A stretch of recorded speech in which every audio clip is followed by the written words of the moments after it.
Ever seen a Mexican wave at a sporting event? The effect is a pretty cool display that goes all around the stadium, but no one has had to move seats. All waves can transfer energy from one place to another without transferring any matter.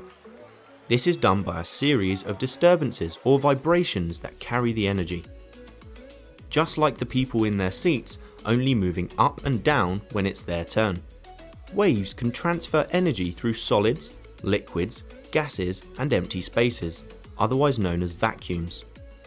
There are two types of waves, which we look at in more detail in another video, but the basic features are the same. These four words describe different properties of waves.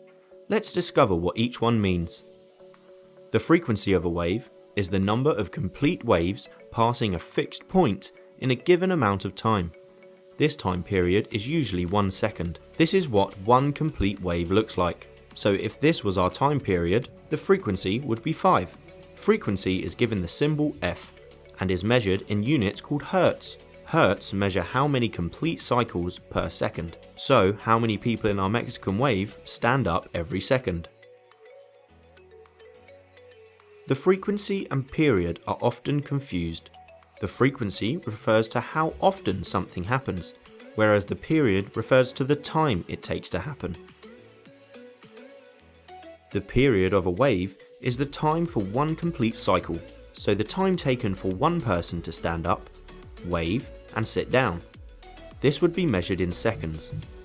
When something happens repeatedly, we say that the event is periodic and refer to the time for the event to repeat itself. The period of the Earth to orbit the Sun is 365 days. The period of a day is 24 hours.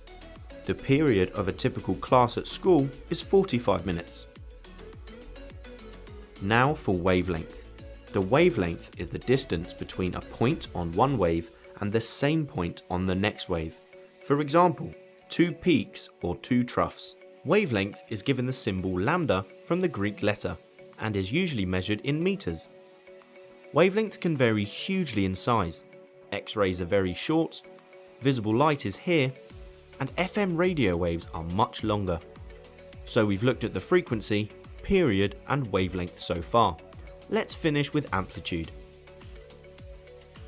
As waves travel, they create disturbance. The amplitude of a wave is the distance from the maximum disturbance to the undisturbed position. Think of a very flat sea, and then an incoming wave. The amplitude is the height of the top of the wave from the flat sea. Can you add the labels to these waves and work out the frequency? Notice that the top one is distance and the bottom one is time. Pause the video, work it out and click play when you're ready. Did you get them right? In another video, we'll be looking at wave speed equation and connecting wavelengths and frequencies. For now, you just need to know what these four key words mean. If you liked the video, give it a thumbs up and don't forget to subscribe. Comment below if you have any questions. Why not check out our FuseSchool app as well? Until next time.